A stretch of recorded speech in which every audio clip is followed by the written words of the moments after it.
Student, आपका कनक law study note channel पर स्वागत करती हूँ।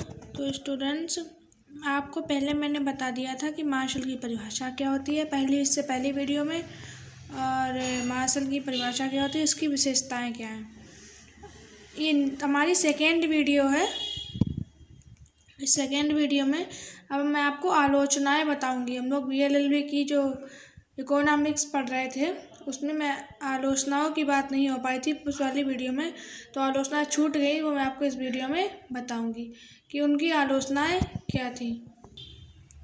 तो मार्शल की आलोचना ये थी कि उनकी जो परिभाषा थी उसमें जीवन के साधारण व्यवसाय का अर्थ स्पष्ट नहीं है।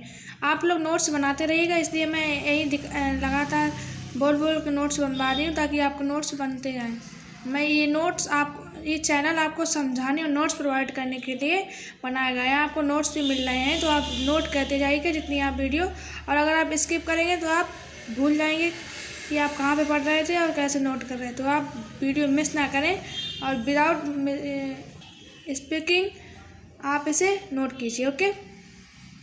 तो जीवन के साधारण व्यवसाय का अर्थ स्पष्ट नहीं है। नंबर सेकेंड है मानवीय क्रियाओं का अवैज्ञानिक वर्गीकरण इसमें किया गया है।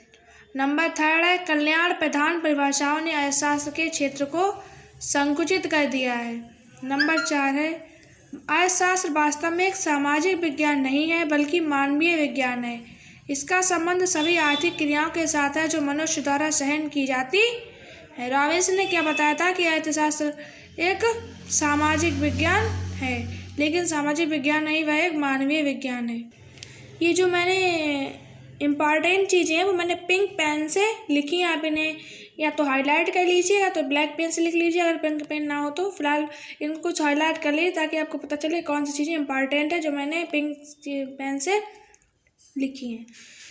तो 5वां है रॉबिन्सन के अनुसार कल्याण की धारणा स्पष्ट व अनिश्चित है क्योंकि कल्याण की धारणा समय स्थान व स्थिति के साथ परिवर्तित होती रहती है।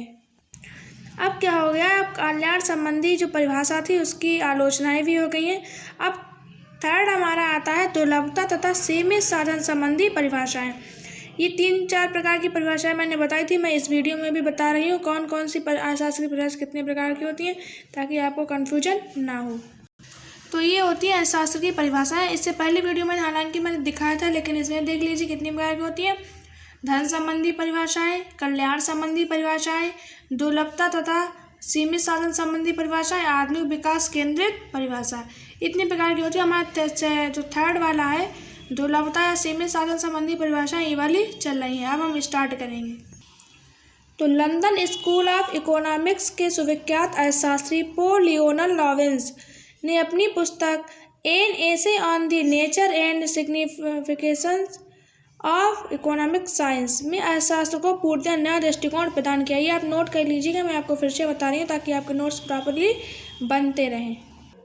अब रॉबिन्सन की परिभाषा के अनुसार अर्थशास्त्र वह विज्ञान है जो लक्ष्यों और वैकल्पिक प्रयोगों वाले सीमित साधनों के मध्य पारस्परिक संबंध के रूप में मानव व्यवहार का अध्ययन करता है। ये रॉबिन्सन की परिभाषा के अनुसार है। अब इसकी विशेषताओं के बारे में, रॉबिन्सन की परिभाषा की जो विशेषताएं हैं इनके बारे में हम लोग बात करेंगे।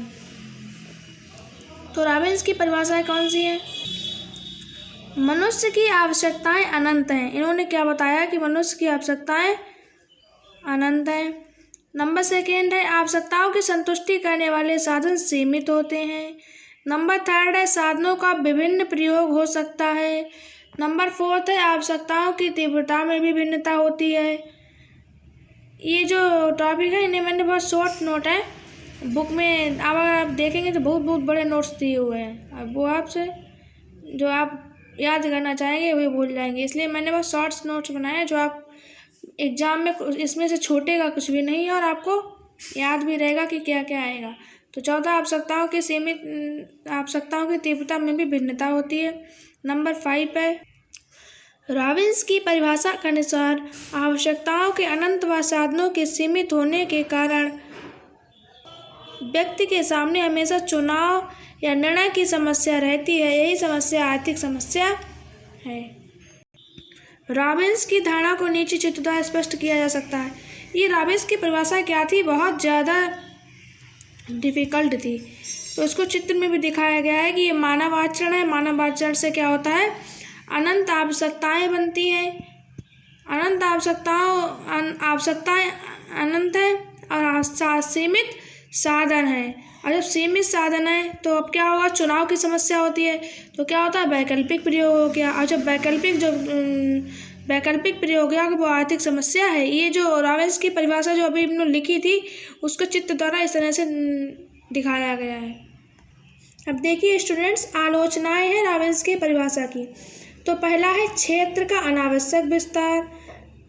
नंबर सेकेंड है, रावेंस की परिभाषा जटिल है। ये देखिए रावेंस की परिभाषा जो है समझ में जल्दी नहीं आएगी, इसमें बहुत सारे तथ्यों का वर्णन किया गया, तो ये आवश्यकता नहीं थी जिनकी, तो रावेंस की परिभाषा जटिल है। नंबर थर्ड है, अर्थशास्त्र उद्देश्यों के बीच तटस्थ है। नंबर 4, अंतिम उद्देश्य एक होता है इसमें, लेकिन उन्होंने उद्देश्य की जगह उद्देश्यों का प्रयोग किया है।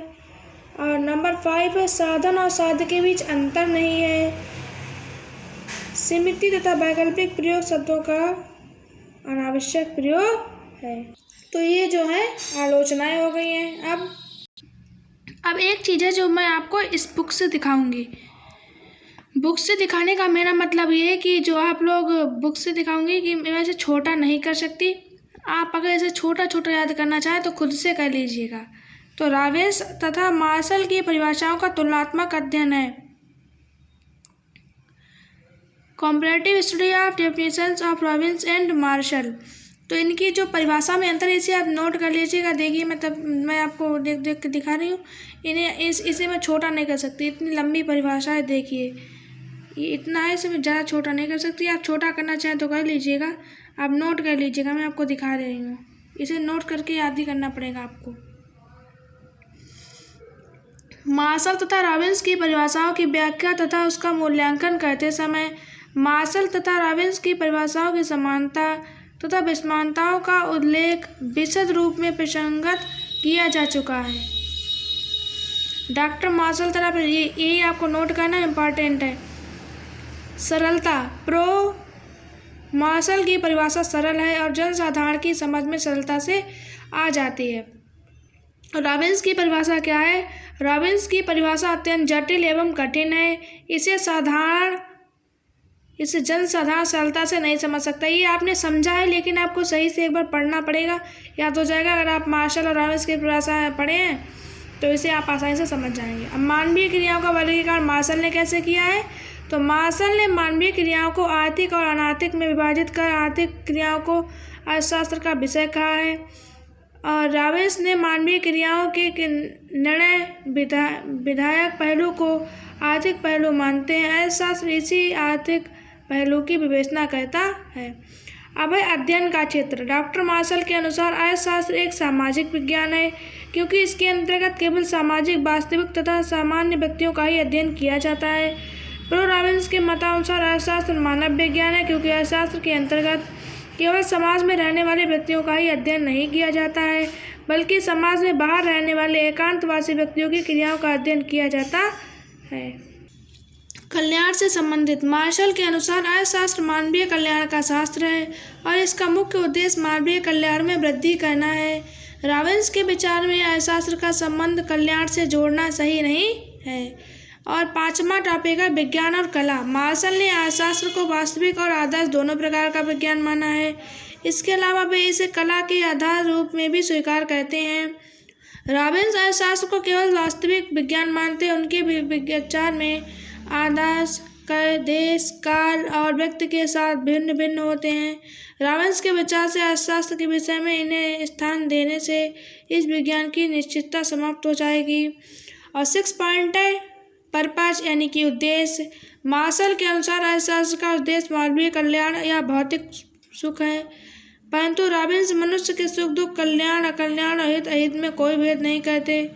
और 7वां टॉपिक है महत्व। मार्शल की परिभाषा व्यवहारिक है, रावेंस की परिभाषा सैद्धांतिक है। तो ये जो थे आपके हो गए हैं, इसमें डिफरेंशिएशन भी हो गया है। और चौथी भी परिभाषा है अर्थशास्त्र की आधुनिक परिभाषा, विकास केंद्र परिभाषा। ये मैं आपको कल बताऊंगी क्योंकि वीडियो बहुत लंबी हो गई है।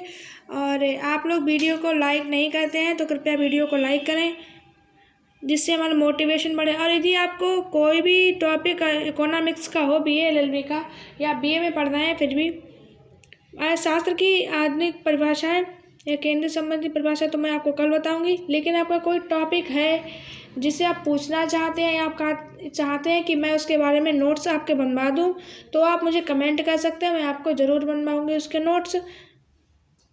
और कोई गलती हो तो क्षमा कीजिएगा इसमें। जय हिंद, जय भारत।